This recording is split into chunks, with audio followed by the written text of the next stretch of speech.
Colonel Rob Maness has a lifelong record of providing dedicated service to this nation. Having worked his way up from the enlisted ranks to full colonel, he served our country for more than 32 years. He has served as a bomber squadron commander, bomb disposal technician, Joint Chiefs of Staff Operations Officer, assisted the National Security Team with the campaign plan for the global war on terrorism. He authored the first theater nuclear war plan and served as the Vice Commander of America's largest airborne intelligence wing. Colonel Rob Maness is a true American hero.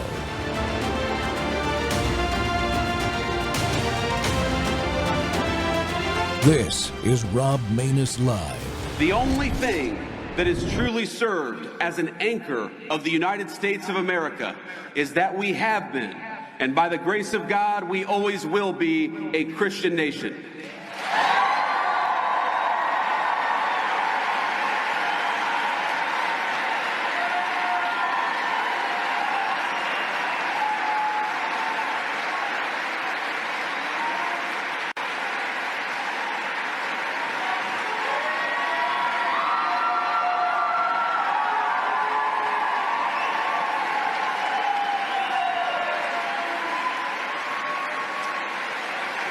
Now, I want to be explicit because, of course, the fake news media will twist everything that I say.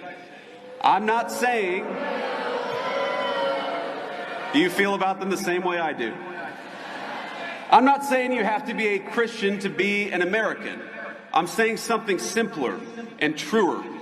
Christianity is America's creed. The shared moral language from the Revolution to the Civil War and beyond. Across that history, our country's major debates have always centered on how we could best as a people please God. That creed,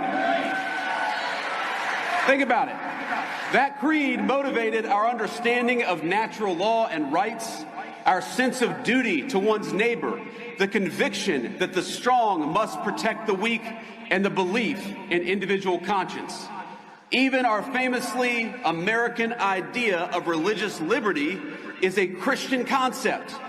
Because we're all creatures of God, we must respect each individual's pathway to that God. But over the last 50 years, there has been a singular focus, a war that has been waged on Christians and Christianity in the United States of America. And let me say, of all the wars that Donald Trump has ended, that is the one we're proudest of. Welcome back to the Rob Maness Show. We're live on Worldview Tube and our X Spaces simulcast. Well, you just heard Vice President Vance say it plainly. We have been, and by the grace of God, we always will be a Christian nation. Not a theocracy, though. Not a test you have to pass to be an American. A creed. A shared moral language that gave us natural rights, the duty to our neighbors, and the idea that the strong protect the weak. That's the foundation, and it's why this country became a beacon of hope. And it is why the left works so hard to pry the church away from the state and conscience away from the law, and the people away from their own constitution and that declaration that we're celebrating this year. If the church stays silent, somebody else will write the rules. That is not theory. That's what we have watched for years. Mandates, speech codes, open borders dressed up as compassion, creeping Sharia law inside our country, and global arrangements that make life less affordable for the American people and harder to find good paying work. Today, we're talking about protecting liberty where it actually lives in the Second Amendment, the Fourth Amendment, and the right of a free people to govern themselves. And joining me is Caleb Collier. He's a Marine Corps veteran, a former EMT, former Spokane Valley, Washington councilman, and he has stood against the school vaccine mandate and fought to make his city a Second Amendment sanctuary. He hosts a great show called Church and State, where he tells Christians to get out of the pews and into the civic fight. Caleb, welcome to the program, man. I appreciate you letting me come on your show last week. It was great to meet you and get to talk with you. And Happy to have you on, my friend.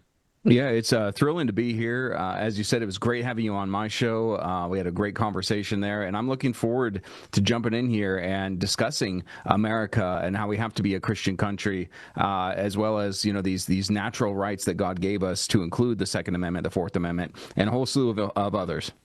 Absolutely. We talked during your show about wanting to get into some things, but you let me get my message out. So I wanted to be reciprocating and give you the chance to talk about some things that I care about deeply, that I figured out you care about very deeply too.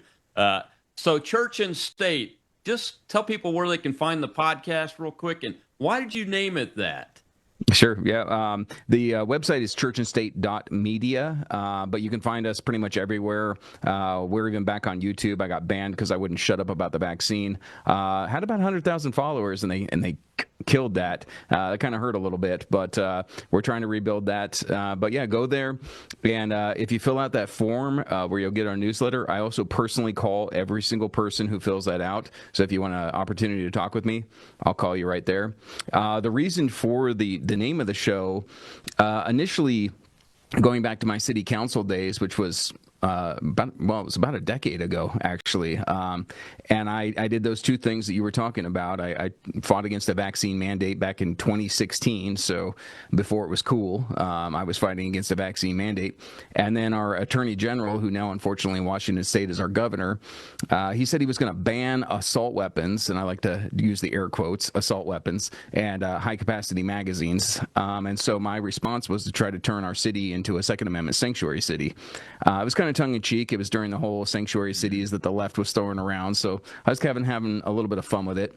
Regardless, the entire city council was made up of Republicans, and it didn't pass. They thought I was a little bit out there. Ultimately, the Republican Party ran somebody against me, and I lost my seat. And about a week later, I got an opportunity to start a show. And so I started it with my best friend at the time.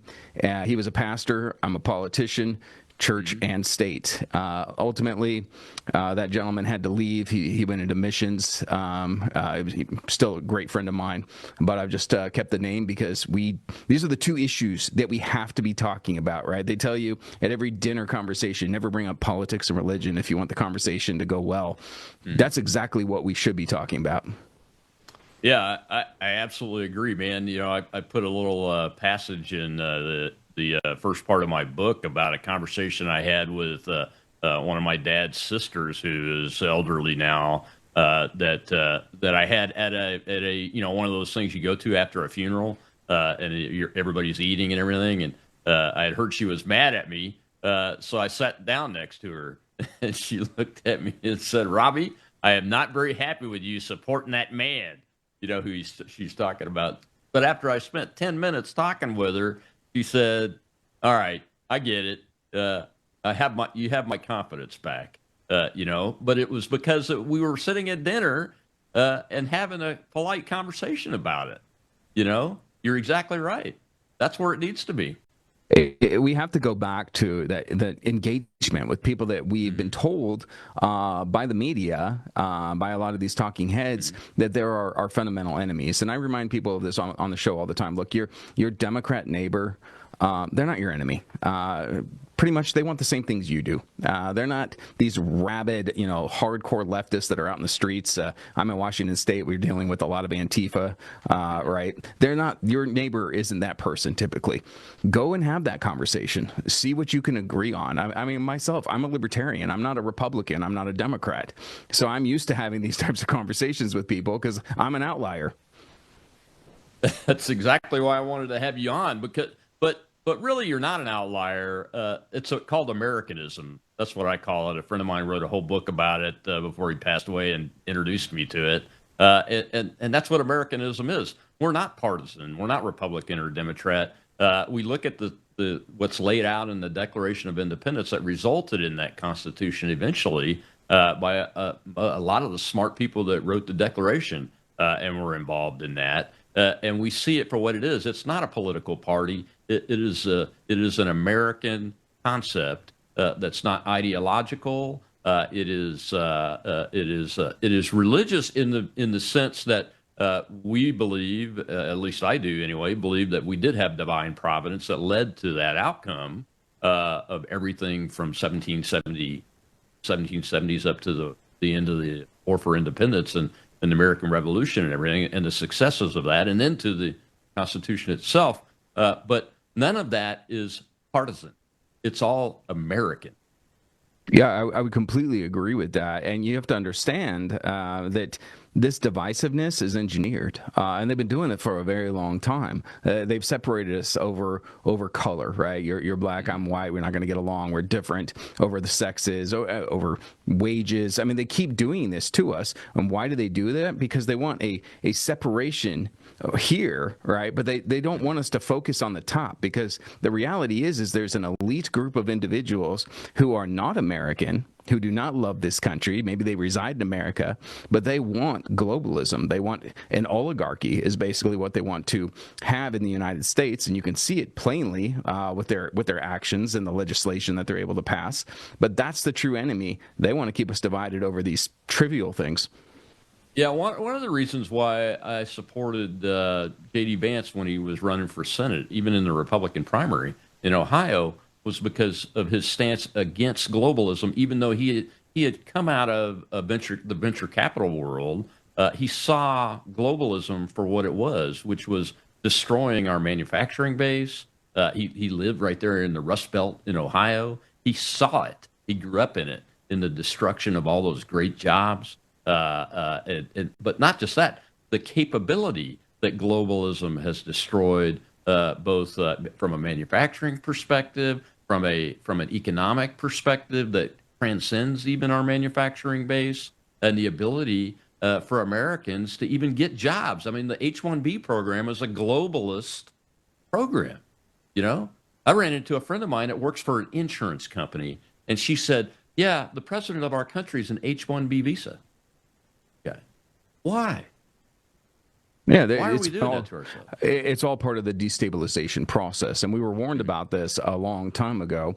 But this is part of the process to bring down America, and part of it is bringing in all of these immigrants who, honestly, they look at work a lot differently than Americans, right? We've been westernized. We've come to believe that we don't have to work our tails off. Unfortunately, that's not always the case. In fact, it shouldn't be the case. But a lot of these people, they're willing to work harder than you for less wages than you. And then you bring in these cultures who don't have this idea of fundamental natural rights. They don't believe naturally in freedom. In fact, most of them, if you examine who's being brought into the country, most of them have lived under tyranny throughout their lives, or at least their ancestors has been passed down over and over and over again. So they're used to being told what to do. They're used to being used and not asking questions. They bring all that in, and then you bring in the different religions as well. It's a recipe for disaster, and America has just opened the borders to that. Yeah, and we see it happening. It's almost like I characterize it as it's watching a train wreck in progress in very slow motion. And everybody asks me, that's why my book's titled what it is. Everybody asks me, well, what can I individually do about that? Because as Americans, inherently, even the immigrants that become American citizens that get it, they believe that in the power of doing something as a citizen and getting things done about an issue. Well, we've got to take a hard break here, Caleb. When we come back, we'll see a cold open video about block cameras. Now, this is a discussion I didn't get to have with you the other day. I want to have this discussion now because I want to get your thoughts on it as somebody that comes from a more libertarian perspective, but also about the issue itself and how hardcore it is when you think about this and tyranny, the word tyranny and control and the state. We'll be right back with Caleb Collier of Church and State. Go subscribe to his podcast.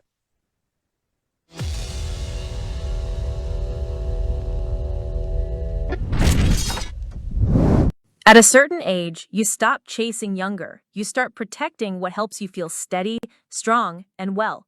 Your body's collagen matters. It supports the structure of your skin, joints, and connective tissue. But as the years go by, your body needs more support from the inside. That's where Bella Grace Elixir comes in. Bella Grace Elixir combines Verisol collagen, the world's most clinically proven collagen, with asteryl astaxanthin and cat's claw in a proprietary blend designed to help support the processes that reconstruct collagen, while also offering antioxidant and anti-inflammatory effects. And this isn't just for women. It's for men and women who want to age with more confidence, more care, and a daily wellness routine that supports the body from within. One simple elixir, thoughtfully formulated for whole body wellness. Take care of the body that has carried you this far. Order Bella Grace Elixir today at melissahousebg.com.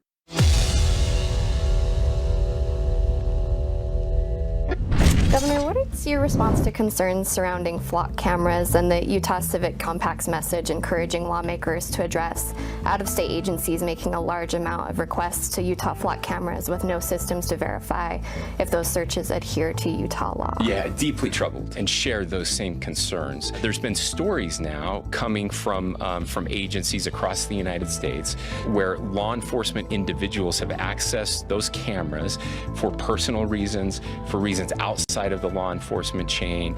I think Americans should be deeply concerned about that. The state of Utah has been in the forefront of really trying to put guardrails around the use of those types of technologies to protect citizens' privacy. That they can only be used in the most extreme circumstances to protect life and safety. And I don't think we should say, hey, just trust us. I don't think that should be the response at all. We have a Utah Privacy Board and a statewide board and a privacy commission. And I've asked them to do a review of all of our rules and regulations around these cameras, especially how they're being used with local agencies, to make sure they are not being abused, to make sure that the public understands how and when they can be used, and if there are abuses taking place, that people are held accountable. Welcome back to the Rob Maness Show. It's Wednesday, and we're talking rights, liberty, and what it means to really believe in what founded America, what's supposed to be our underpinning. And the man you just heard there was the Republican governor of Utah. And my guest today is Caleb Collier, who is a Marine Corps veteran, former city councilman for Spokane Valley, one of the originators of the phrase Second Amendment sanctuary city, I might add, which is fantastic. I thought it was a wonderful idea when you guys came up with that. And Caleb is the host of the show Church and State. Caleb, we wanted to talk about flock cameras, but decided not to get too deep into it when I made an appearance on your show. But look, when I hear that, and I could have picked any number of videos. There's one out today of the CEO of the company saying that Americans are just going to have to suck it up and accept 24 hours a day, 7 days a week, 365 surveillance, and just forget about the Fourth Amendment. And have warrantless surveillance and searches and seizures whenever we want. You got to be kidding me. Who are these people? Yeah, they're elitist. I mean, his statement right there shows you his mentality. He has an elitist mentality. This is a subject that makes me physically angry. We did not sign up to live under 1984. This is Orwellian to its roots, and we got to do something about this. And flock cameras, people are talking a lot about flock cameras. Look, flock cameras are just the first step. And in fact, they're already improving upon these flock cameras. There's new updates to them. It's not just that they're reading your license plate anymore. Now they're harvesting all of your data. So when you drive by, they're picking up your cell phone. They're picking up your laptop. They're taking the chip in your pet that you put in there, the tire pressure sensors in your car. It's harvesting all of that data and using it against you.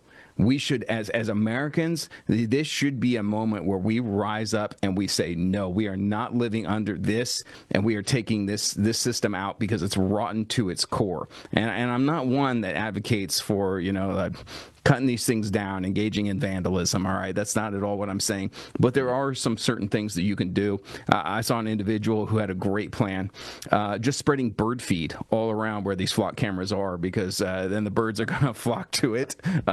forgive the pun there, and their waste, to put it mildly, will cover the cameras, cover the sensors. I think that's a great idea. But there's also other solutions out there as well.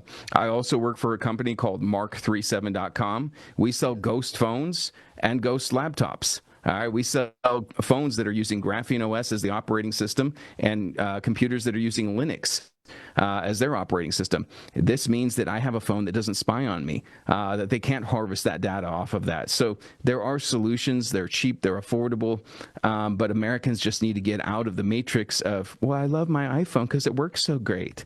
You're trading your privacy for convenience.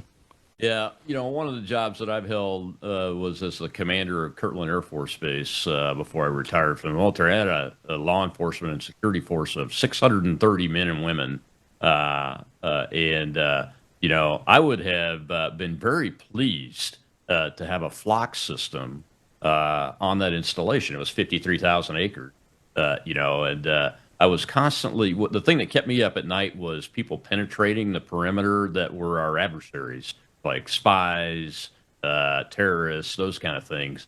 But when I look outside the fence line, that's where that kind of authority stopped. I mean, the rules were that you don't go outside the fence line unless you're working with local law enforcement, local political leadership, and they've requested you do it, do law enforcement type activity and help them, assist them.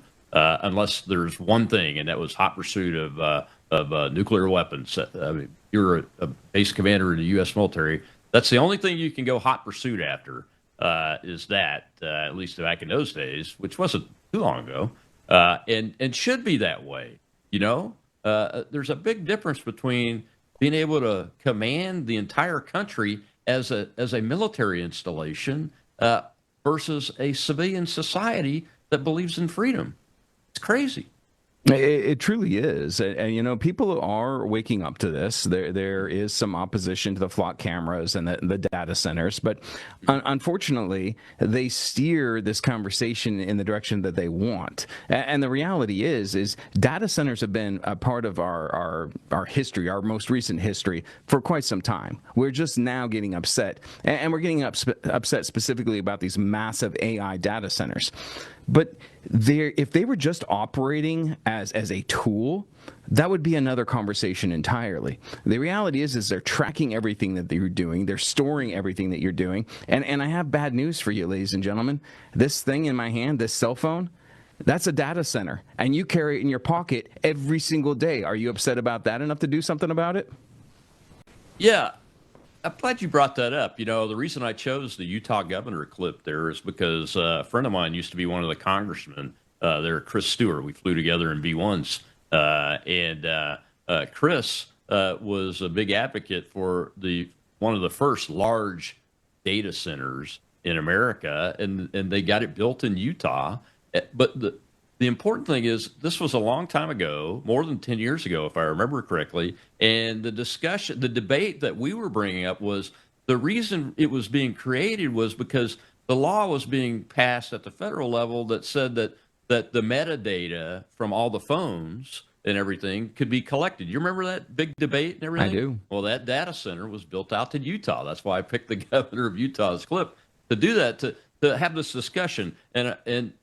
The fact that data centers are here already shouldn't really surprise anybody. But the AI data centers are taking a lot more power, taking a lot more water or liquid cooling, and those kind of things. Are you hearing from folks about the legitimate concerns? And here are mine. I'll just lay mine out. Mine are that if this data center is so large that it's going to impact the ratepayers in the utility system, and I worked in the utility business for a little bit after I left the Air Force, then the builders and owners of the data center need to provide their own power.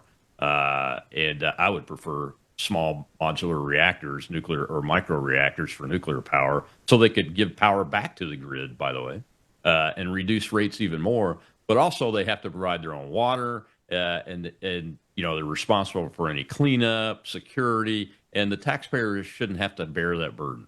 Is that what you're hearing? Yeah, I am hearing similar things. And yes, there's an environmental factor here as well. And once again, going back to what I was talking about in the beginning of the show, that intentional divide, right? As conservatives, Republicans, we've been told, the environmentalists, those are the enemy. But the reality is some of their concerns are in fact valid. And as Christians, we're supposed to be good stewards of this earth that God created for us. And so, yeah, when you're talking to some of these people, these neighbors that unfortunately have had these massive data centers built right in their backyards, their water's unusable. It's like a nasty, toxic sludge that's coming back out of this. The power that they're bringing in, yeah, if they were providing their own, once again, different conversation, but that's not really happening, is it? The power companies, because there's an allure there, right? The dollar. Hey, who's going to pay better? The neighbor in the residential home, or this massive data center? Who's going to pay the prices better? And they can raise them as well. Of course, they're going to put an emphasis on these data centers. So there's a lot of issues that people are getting really angry about. My primary concern is going to be focused around that privacy, because I do believe that the Fourth Amendment matters, that we are supposed to be secure in our persons and our papers. And as it currently stands, our persons, our papers, all of that information is in our cell phones, and they're harvesting all of that up. I also, when I talk about this subject, I bring up the Third Amendment. Why? Because nobody ever talks about the Third Amendment, right? It doesn't really exist in the modern sense. But it was important to our founding fathers because they didn't want British troops to be able to kick down the door and say, I'm staying in this house tonight. Well, welcome to the new soldier, ladies and gentlemen. It's right here. It's rectangular shaped, and you carry it in your pocket. That's a great point. I have not heard anybody talk about it that way. So you've been a city councilman. I mean, that's, I think, the most important political office for somebody to hold, that and mayor, in the United States of America, to be honest with you, because that's where the rubber meets the road, literally, but it's also where the ideas about what should be done when we face issues like this. That's why I encourage people, get involved at the city council level or school board level if you're going to get involved. So what do you hear as proposed solutions that are doable so that we can be safe and secure in our papers and effects and not have the soldier occupying our house at will? Yeah, and I 100% agree with what you just said. We have got to get people involved in the local level. General Michael Flynn talks about this all the time. Get involved at the local level. But if you do, you're going to have to watch the bureaucracy, because the bureaucracy is everywhere. And I figured this out pretty early on in my tenure as a city council member. And I'll give you an example. It's a really silly one, but it's a great example. They decide that they want to put a roundabout at a street corner. Okay. Now, a lot of people have strong opinions about roundabouts, and the crowd would flood in there, and you'd be like, wow, the city council meeting's full because people have strong opinions about a roundabout. I personally like them when they're used properly, when people don't stop and just sit there. They work great, okay, if you do it properly. But what the city council bureaucracy would do, what the employees of the city would do, is they'd present you with three options, and they would say, hey, we can do A, B, or C. Now, these people would like option A the best, but they still win regardless, even if the city council chooses option C. And nobody on the city council thought to ask, wait a minute, why is it only these three options? Why can't we look at some other way? And that's the responsibility of the politician, the person who represents the people, to go beyond what's being presented to them, to look at different options. And this is why it's so important to get somebody that's not afraid. Look, I served one term and I was out because I took bold stands. But you know what? I'm proud of my time on the city council because I did push back. So that's who you need to be looking for. And you cannot have a politician at that local level when we're addressing something like these AI data centers or flock cameras that's just willing to compromise. They have to have a strong constitution. They have to understand our Constitution, our Bill of Rights, our Declaration of Independence, that we are, as Americans, supposed to live free. And so when it comes to this, regardless if the campaign funds dry up, it doesn't matter. You're doing the right thing. And you got to remember, too, as Christians, ladies and gentlemen, it doesn't matter what the world says about you. It doesn't matter if the world drags up past mistakes and sins. You are doing the right thing. Why? Because the judge of all is looking down, and he's going to put a record of your actions. So stand firm regardless of the consequences from the world. That's a great point. People forget that, don't they? Everything here is temporary. And the big judge in the sky. Well, we got to take another hard break, man. When we come back, I want to ask you about the flock issue in relation to siding with people we wouldn't normally side with, teaming up with them. Because I found something out in my research about flock cameras a couple of weeks ago. And then we'll see a clip about affordability and the globalism issue. And I think affordability for young men and women today is the key issue. And I want to get your thoughts on that as somebody who's served in the military and has served in the political life and is now speaking up and trying to help people understand what they can do. We'll be right back with Caleb Collier of Church and State.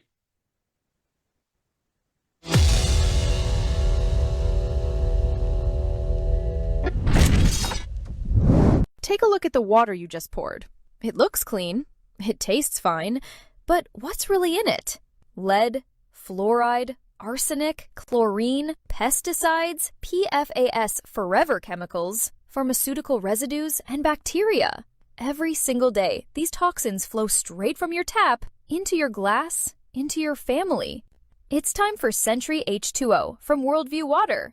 Sentry H2O is the ultimate water treatment technology, designed to remove harmful toxins, balance your water's pH, and enrich it with essential minerals like calcium and magnesium, the way nature intended. From commercial-scale systems to whole-house filtration to crisp, delicious drinking water right at your kitchen sink and shower, Sentry H2O delivers cleaner, healthier water everywhere you need it. No plumber, no tools, no plumbing knowledge required. Perfect for homes, apartments, rentals, RVs, refrigerators, and more. Because everyone deserves access to clean, healthy water. Visit worldviewwater.net. That's worldviewwater.net.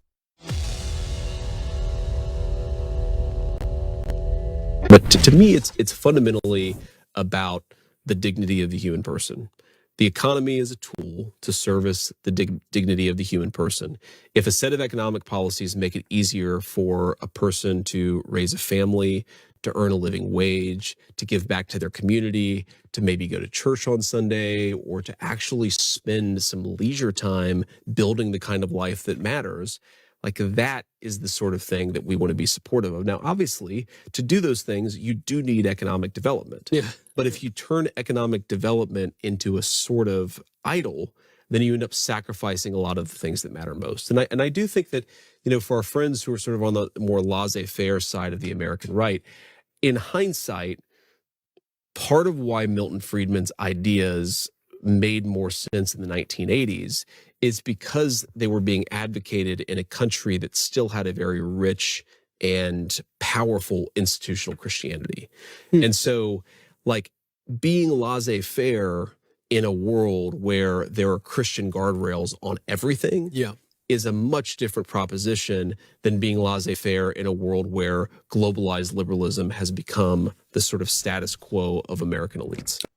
Welcome back to the Rob Maness Show. It's Wednesday, and we're live on Worldview Tube and our X Spaces simulcast. And my guest is Marine Corps veteran and host of the Church and State podcast and former city councilman Caleb Collier. And Caleb, during that last segment, we talked about working with those that a little bit about working with those that we might have seen as our enemy at some point. And one of the things I discovered in my flock research here locally in my town, because I discovered a camera about 100 yards down the street from me a couple of weeks ago, is that the group, the indivisible groups, which I see as far left wing, are doing a lot of organizing on coming out against the flock camera issue. And that man right there, J.D. Vance, he's in this globalism discussion and discussion about affordability. He's being accused of siding with the other side because he's done things like work with Elizabeth Warren on important economic bills that focused at helping the young men and women of this and the previous generation be able to live in a country that they can afford and be as prosperous as my parents or I. Yeah, I love that you bring up working with the other side. I recently got asked to speak at a protest for the building of an AI data center here in Spokane, Washington, and so I said yes, and I get up there, and they've got the podium and everything, and the event hadn't started yet, and so all these different speakers were kind of talking with each other, and this long-haired gentleman, big beard, he comes walking up to me, he says, "Where do you align politically?" And so I tell him I'm a Christian libertarian, and he goes, "I'm Antifa," and I was like, "Oh." And he says, "But I'm the good Antifa. I hated Joe Biden and I hate Donald Trump." And I was like, "Well, I didn't like Joe Biden and I have some issues with Donald Trump. So, okay." And you know, we had a good conversation. We both spoke. I agreed with a lot of what he said. He agreed with a lot of what I said. So once again, that division, the intentional division, we can come together. We can come together as a community to say, this isn't something that we want. Left, right, center, I don't care. We don't agree on a massive data center that's going to harm our environment, that's going to have privacy issues, and I hope to see more of this occurring. Yeah, and let's be clear. I don't think you or I know I'm not. I'm not talking about siding with the leftist Democrats on a leftist Democrat Marxist communist policy. I'm talking about on an issue that's important to Americans, like the Fourth Amendment and the Third Amendment. I mean, that's important to every American, or it should be. It should be. I would agree with you. Yeah, all of these rights should be important to us because they're God-given, and the government should have no capability of taking them away. Yeah, the kind of compromise where you compromise and you take a Marxist aspect to a bill, that's not the compromise the teamwork we're talking about. So J.D. Vance, he's getting attacked, and I wanted to get your take on this because there's this term called post-liberalism that is being used against him. Look, I believe in post-globalism in America is what I believe in. I haven't heard that term thrown around at all, but I got to thinking about this post-liberalism in these attacks that I'm seeing on Vance, which are setting up for, the 2028 presidential run and all that stuff. I get all that. But the discussion is coming up because of the affordability issue. In age, I think you're probably a lot closer to those generations than I am, although I have children in those generations and I talk to them about it. What are you hearing from an affordability perspective on the types of policies these young men and women are looking for? The party in power right now of all three branches of federal government is the Republican Party. So from a Republican Party perspective, what kind of policies are they looking for?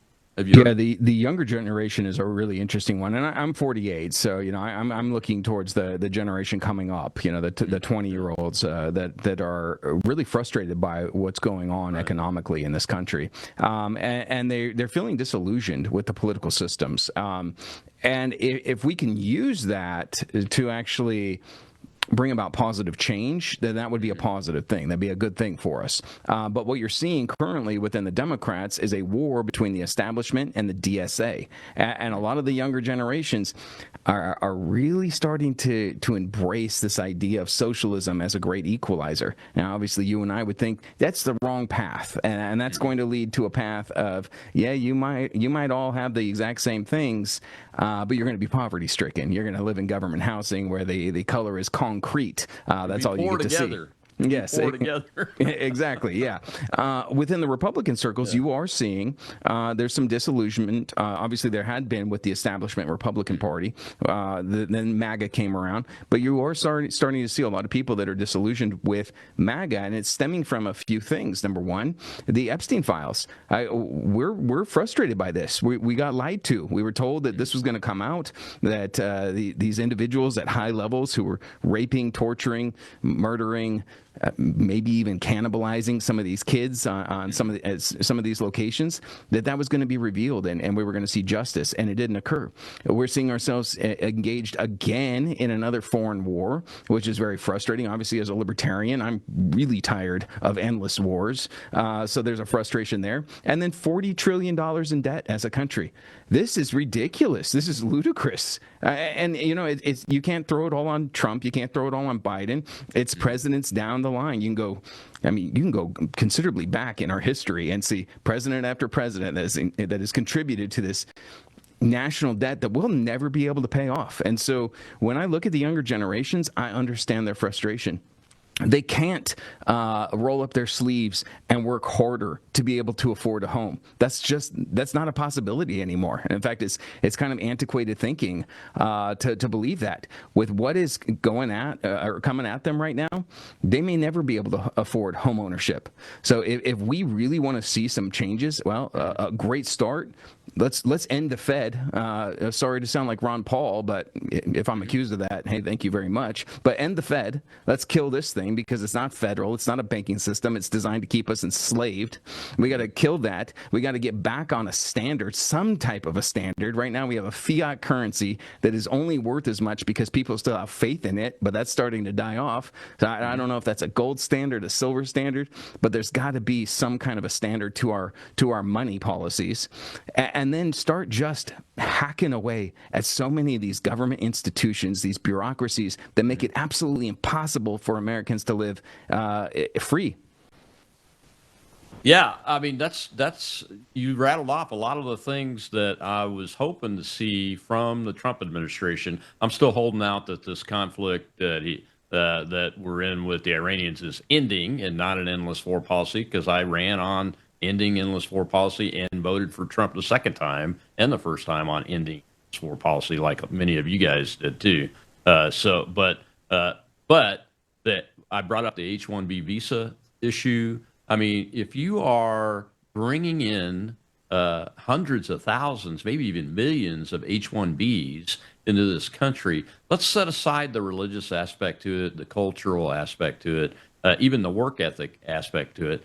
But it's preventing these young men and women from getting the jobs that these people are doing, and they're capable of doing those jobs. That's a problem. And Vance is out there advocating for using power to implement some of these policies. And I think Trump is got some things going on in that regard. You know, he's up this fee on the H-1Bs and those kind of things. They are focused on bringing manufacturing back to the United States, which will result in long-term good jobs. But if Americans can't fill them because these people are able to bring in this cheap labor, that gets to the immigration policy and the mass deportations. I think that the younger people that voted for Donald Trump are the ones demanding the mass deportations, because there's a lot to that effect when it happens. Housing becomes more available. Prices will come down in housing. I mean, all of the things that they see that are out of their reach now can start coming back our way. And then you get to the currency thing. Look, I'm a Rand Paul guy. He's endorsed me when I ran for U.S. Senate. And I wouldn't call myself an acolyte of his dad, Ron, but ending the Federal Reserve is a smart policy. And putting our currency back on some kind of standard is a smart policy, because wouldn't you agree that the reason we're able to get to $40 trillion in debt is because they can just make money? They just create it out of thin air. Oh, exactly. And then they're stealing the purchasing power of our dollar through that inflation. And that's another reason why we can't afford anything. Our economy is in shambles. People are going to the grocery store, to the gas station, and they're frustrated. You bring up immigration, and it's a great point. I tend to believe that there's a real easy way to limit the amount of immigrants coming to this country, or even desire to come to this country. And that would be by killing off the entitlement programs. You kill off entitlement programs, guess what happens? People aren't going to be coming to this country expecting a handout. If they do come to this country, we're going to get more of the immigrants of old. You and I are both, we come from immigration, right? My parents were Italian, or my grandmother was Italian. I'm Irish. So yeah, they came here. They didn't get a handout. No, but you know what they got? You know what was attracted to them? It was freedom to be able to succeed or fail according to their own merits, by their own accord. That's how you fix immigration. You kill off the entitlement programs. I stand firm on that one. Yeah. I'm Scotch Irish here, and the son of the guy that immigrated was a Revolutionary War soldier, but his dad had already was able to buy tracts of land in western North Carolina. But his payment for retirement, the Revolutionary War soldier, was a large tract of land. And it's not a handout; it's payment. For services rendered and those kind of things. We got to start thinking about that kind of stuff. While it may seem traditional in today's world, it's kind of innovative.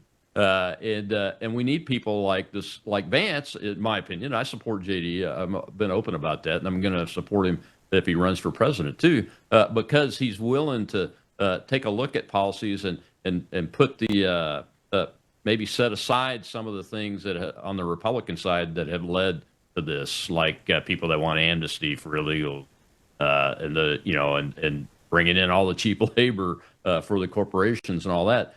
Those have got to be set aside and use the power of government once we're in to actually have a positive impact on Americans, for Americans.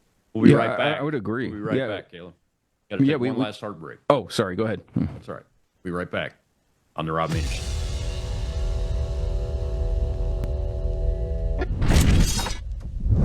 You woke up with a sore throat and a low-grade fever. You know you are getting sick, so here's your choices. You can get sicker and miss work.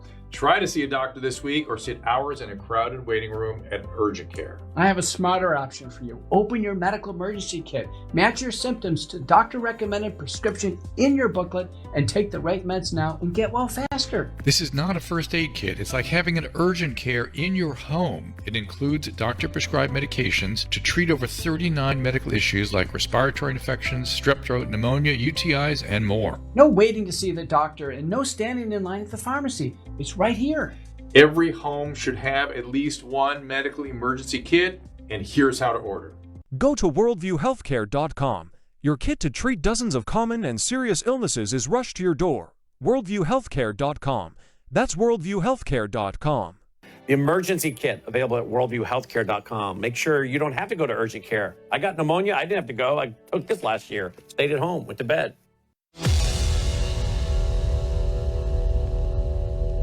Response. Well, I'm glad to see that the Brady Center's worried, because that generally means that we're doing something in the right direction. But my response, Chanel, is actually what you tapped into.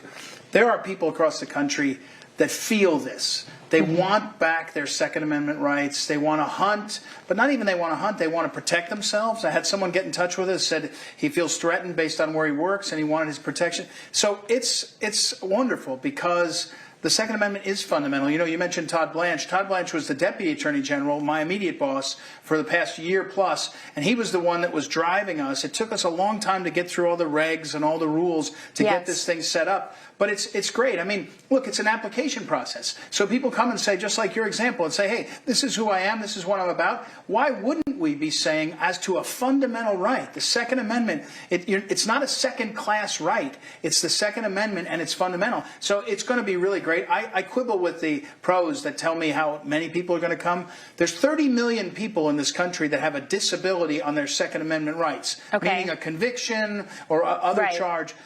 Some portion of them, could be 25 million, are violent. They're not going to get it back because our process is going to weed that out. But 3, 4, 5 million people, I just tell people, when it comes to the Second Amendment, people are going to come. So we're working hard to get ready for what I think will be a flood of Americans who deserve the right, deserve the opportunity to request back this right.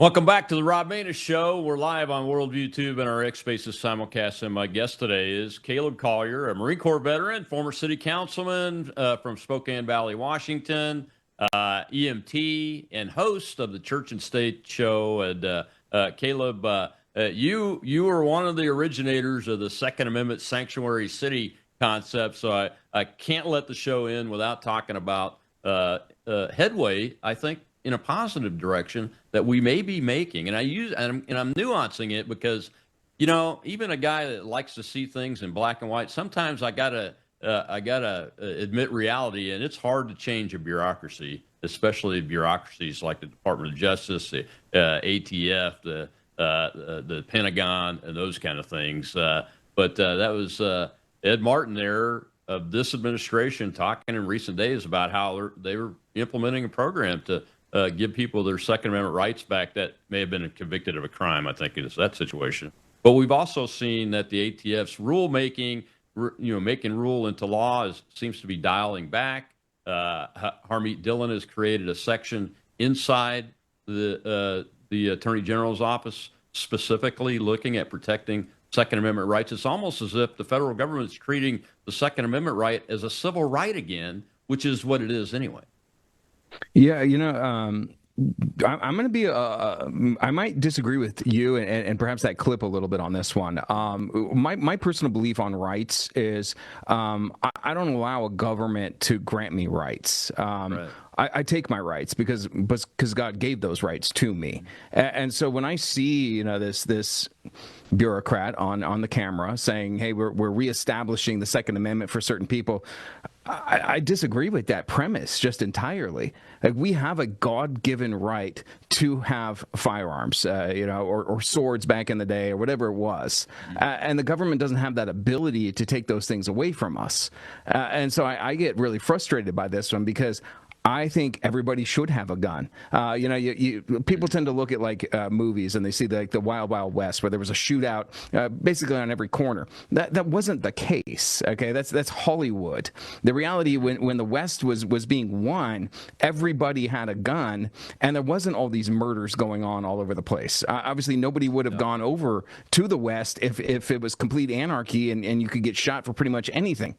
We need to get back to owning guns. The government has no right to have a registry of our guns. If they have guns, we can have guns. If they have weapons, we should be able to have those weapons as well. And I know that's a very libertarian principle, but I don't want a government, regardless of Republican, Democrat, whoever is in power, I don't want them being able to give edicts on who can own firearms. No, I don't think that's a libertarian principle. That's an American principle. Look, I've run on a platform of restoring Second Amendment rights to convicted felons. I didn't caveat it the way we saw Ed Martin just do there. I don't know. I'm not inside in their policymaking arena and everything.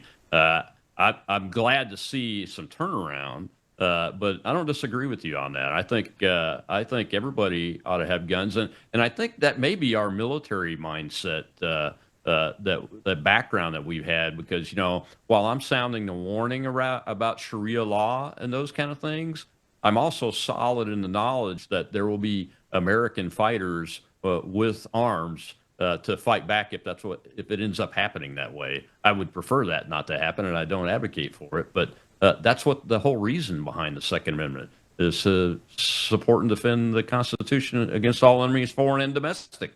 And I love that domestic part. Right? If we're bringing them in and making them domestics, and they're the enemies of our country, and they declare it every day. I mean, Abdul up in Michigan, Saeed, Abdul something Mohammed Saeed, folks, is the Democrat nominee up there. He's on video. It's very clear. I am obligated to follow Sharia law, which means that women don't have rights, children don't have rights, Christians don't have equal rights, any other religion besides Islam don't have equal rights. That is a collision course with the American people, isn't it? It certainly is. And the old expression, an armed society is a polite society, that's exactly what it would be. If everybody's walking around armed, you're not going to see an increase in violence.